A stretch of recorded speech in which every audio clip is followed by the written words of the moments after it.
समुद्र गरज रहा था, आसमान में काले बादल छाए हुए थे, तेज हवाएं चल रही थी, लहरें इतनी ऊंची उठ रही थी जैसे किसी को चुनौती दे रही हो। समुद्र के किनारे लाखों बानरों की सेना खड़ी थी, सबकी निगाह एक व्यक्ति पर टिकी थी। वो थे प्रभु श्री राम। उनकी आंखों में चिंता थी। सामने विशाल समुद्र था और उस समुद्र के पार थी सोने की लंका। वहीं कैद थी माता सीता। लेकिन समस्या ये थी, इतने विशाल समुद्र को पार कैसे किया जाए। तभी शुरू हुई उस अद्भुत चमत्कार की कहानी जिसे आज दुनिया राम सेतु के नाम से जानती है। जब रावण माता सीता का हरण करके उन्हें लंका ले गया, तब श्री राम और लक्ष्मण जंगल जंगल भटकते रहे। एक दिन उनकी मुलाकात हनुमान और सुग्रीव से हुई। हनुमान ने श्री राम की मदद करने का प्रण लिया। फिर शुरू हुई सीता माता की खोज। हनुमान समुद्र पार करके लंका पहुंचे। उन्होंने अशोक वाटिका में सीता माता को ढूंढ निकाला और श्री राम का संदेश दिया। जब हनुमान वापस लौटे तब पूरी बानर सेना खुशी से झूम उठी। अब सबको पता था सीता माता लंका में है, लेकिन असली चुनौती तब शुरू हुई थी। श्री राम अपनी सेना के साथ समुद्र के किनारे पहुंचे। सामने अथाह समुद्र था, लहरें गरज रही थी, बानर सेना चिंतित थी। एक बानर बोला, प्रभु इतना बड़ा समुद्र कैसे पार होगा। दूसरा बोला, हम तैर कर नहीं जा सकते।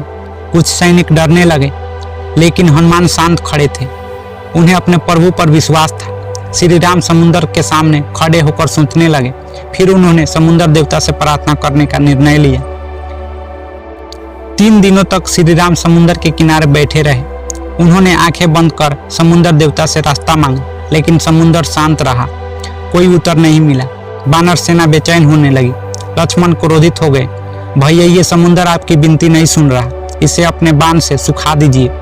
श्री राम शांत थे, लेकिन जब 3 दिन बीत गए और समुद्र फिर भी शांत रहा, तब श्री राम की आंखों में क्रोध दिखाई दिया। उन्होंने अपना दिव्य धनुष उठाया।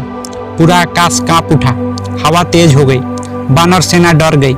जैसे ही श्री राम ने अग्निबाण चढ़ाया, समुद्र में भयंकर हलचल मच गई, लहरें ऊंची उठने लगी। तभी समुद्र देवता प्रकट हुए। समुद्र देवता हाथ जोड़कर श्री राम के सामने झुक गए। प्रभु, मुझे क्षमा करें, मैं आपकी शक्ति की परीक्षा नहीं ले रहा। समुद्र का स्वभाव ही गहरा और विशाल होना है। श्री राम शांत हो गए। तो हमें लंका पहुंचने का मार्ग बताओ। समुद्र देवता बोले, आपकी सेना में नल और नील नाम के 2 बानर हैं।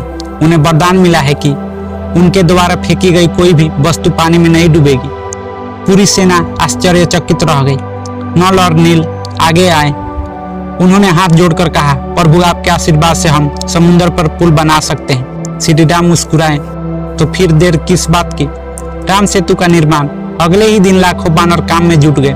कोई पहाड़ तोड़ रहा था, कोई विशाल पत्थर उठा रहा था। पूरा समुद्र किनारा युद्ध भूमि जैसा लग रहा था। हनुमान बड़े बड़े पर्वत उठाकर ले आ रहे थे। बानर जय श्री राम के नारे लगा रहे थे। फिर शुरू हुआ सबसे बड़ा चमत्कार। नल और नील पत्थरों पर नाम लिखते और जैसे ही पत्थर समुद्र में फेंके जाते, वो डूबने के बजाय पानी पर तैरने लगते।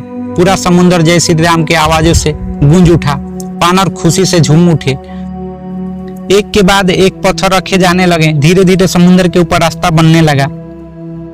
जब सब बानर बड़े बड़े पत्थर ला रहे थे, तभी एक छोटी सी गिलहरी भी वहां आई। वो अपने छोटे छोटे शरीर पर रेत लगाकर पुल पर डालने लगी। कुछ बानर उसे देखकर हंसने लगे। अरे छोटी सी गिलहरी, तुम क्या मदद करोगी। गिलहरी दुखी हो गई। तभी श्री राम वहां आए।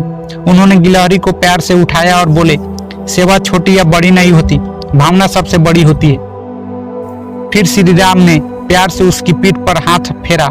कहते हैं तभी से गिलहरी के पीठ पर 3 रेखाएं बन गई। उधर लंका में रावण को खबर मिली श्री राम समुद्र पर पुल बना रहे हैं। वो जोर से हंसा।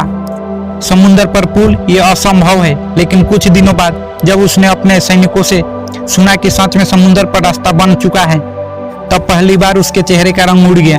विभीषण बोला, भैया अभी भी समय है, सीता माता को वापस कर दीजिए। लेकिन रावण का अहंकार अब भी जिंदा था। रावण कभी नहीं झुकता। कई दिनों की मेहनत के बाद आखिरकार राम सेतु बनकर तैयार हो गया। समुद्र के ऊपर एक विशाल पत्थरों का पुल। बानर सेना खुशी से चिल्ला उठी, जय श्री राम। हनुमान मुस्कुराए। लक्ष्मण की आंखों में जोश था। श्री राम ने समुद्र की तरफ देखा। उनकी आंखों में विश्वास था। फिर उन्होंने पहला कदम राम सेतु पर रखा। उस पल पूरी सेना गर्जना करने लगी। लाखों बानर सेना पुल पार करके लंका की ओर बढ़ने लगी। धरती कांप रही थी, आसमान जय श्री राम के नारों से गूंज रहा था और दूसरी तरफ लंका में रावण आने वाली विनाश की आहट सुन चुका था। आज हजारों साल बाद भी राम सेतु सिर्फ पत्थरों का पुल नहीं माना जाता है, ये विश्वास का प्रतीक है। ये उस शक्ति की कहानी है जहाँ असंभव भी संभव बन गया, जहाँ एक नाम राम पत्थरों को भी तैराने लगा। राम सेतु हमें सिखाता है, अगर विश्वास सच्चा हो, इरादा मजबूत हो और साथ धर्म का हो तो समुद्र जैसा बड़ा रास्ता भी पार किया जा सकता है। तो दोस्तों, ये थी राम सेतु की अद्भुत कहानी। एक ऐसा पुल जो सिर्फ पत्थरों से नहीं, विश्वास, भक्ति और साहस से बना था। अगर आपको ये कहानी पसंद आई हो तो वीडियो को लाइक और शेयर जरूर करना और कमेंट में जरूर लिखना। जय श्री राम।